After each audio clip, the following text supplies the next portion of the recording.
Hello everyone, আমি Sushmita. Welcome to my new video. আজকের ভিডিওটা এয়ারপোর্টের লবি থেকেই শুরু করলাম। আজকে তোমাদের সাথে আমি শেয়ার করব আমার ট্রাভেল এক্সপিরিয়েন্স।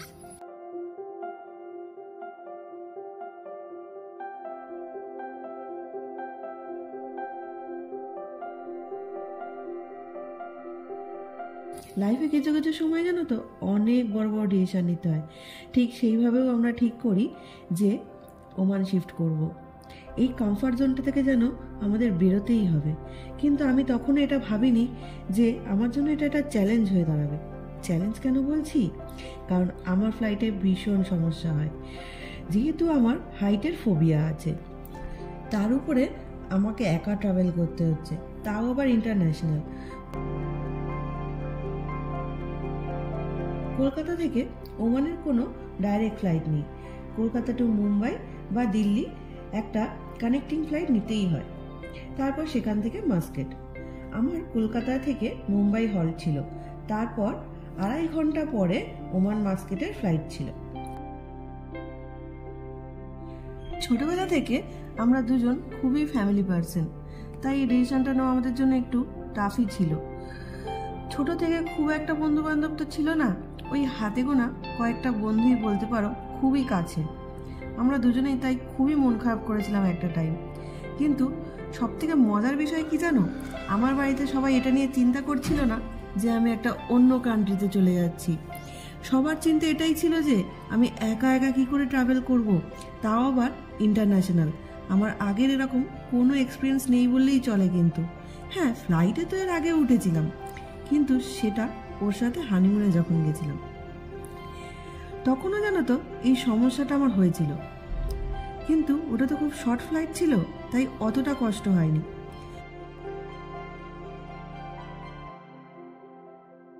তোমরা হয়তো বললে বিশ্বাস করবে না, আমি শুধুমাত্র এই কারণের জন্য ডাক্তার পর্যন্ত দেখাতে গেছিলাম আসার ঠিক আগেই।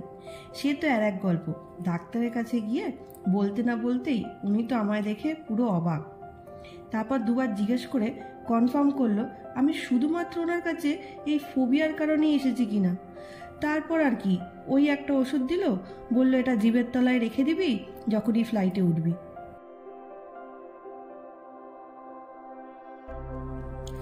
এটা তো গেল আর এক সমস্যা। আর যে কত সমস্যায় পড়েছিলাম সেটা এবার বলি। ইন্টারন্যাশনাল ট্রাভেল করতে গেলে লাগেজ নিতে পারা যায় 30 কিলো, তোমরা হয়তো সবাই জানো সেটা। আর হ্যান্ড লাগেজ নিতে পারা যায় 7 কিলো। তো এই 7 কিলোর জায়গাতেই আমি গন্ডগোলটা পাকিয়েছিলাম।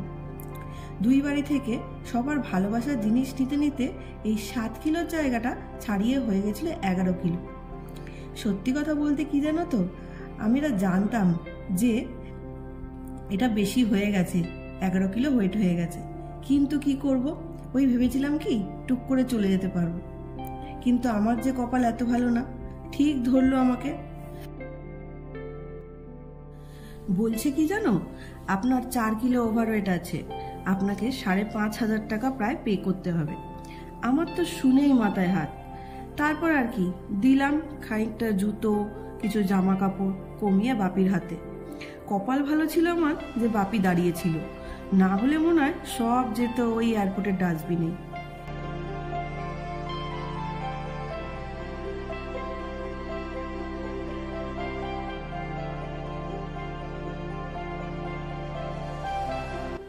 কি সুন্দর লাগছে না আলো ঝলমলে শহরটাকে উপর থেকে দেখতে। যাই হোক, যেটা বলছিলাম, ও যখন গেছিল তখন কিন্তু হ্যান্ড লাগেজ চেকিং করেনি। অবশ্য ওর ওভারওয়েটও ছিল না।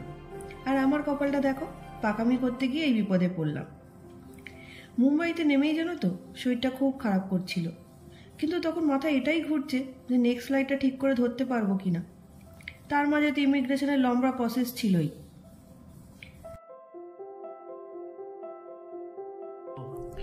এখন কিন্তু ফ্লাইটটা আরব সাগরের উপরে, দেখতে পাচ্ছ মুম্বাই শহরটা ছেড়ে আরব সাগর দিয়ে চলে যাচ্ছি অন্য দেশে। যাই হোক, সব সেরে তো উঠলাম ফ্লাইটে। এত কিছুর মাঝখানে জানো তো একটা জিনিস ভালো ঘটেছে, সেটা হলো আমার সিটটা আপডেট হয়ে প্রিমিয়াম ইকোনমি করে দিয়েছে। তারপর আর কি, মজা করতে করতে শেষমেশ এসে পৌঁছালাম আমার নতুন দেশ, আমার নতুন শহর আর আমার নতুন ঠিকানা। আবারও নতুন করে সংসার জীবন শুরু করতে চললাম। তাহলে আজকের মতন এখানেই আসি। তোমাদের কারোর এরকম কোনো গল্প থাকলে আমার সাথে কিন্তু শেয়ার করো, আমারও খুব ভালো লাগবে সবার গল্প শুনতে। সবাই খুব ভালো থেকো, দেখা হবে আবার একটা নতুন ব্লগে। টাটা।